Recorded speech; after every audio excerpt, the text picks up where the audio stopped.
Takbo, takbo, takbo, takbo.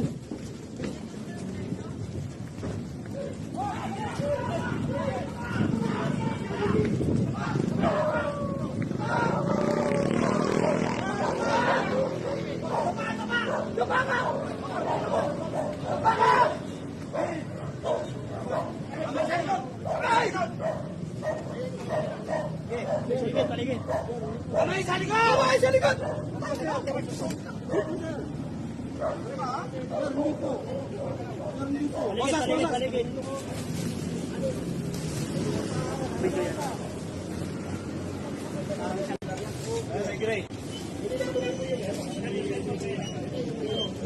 Dalawa tinitingnan natin dyan kasi may tinatawag silang may tinatawag silang mga yung mga receivers na imported, walang tatak, tinatatakan na lang dito sa Pilipinas. Pero these are manufactured abroad.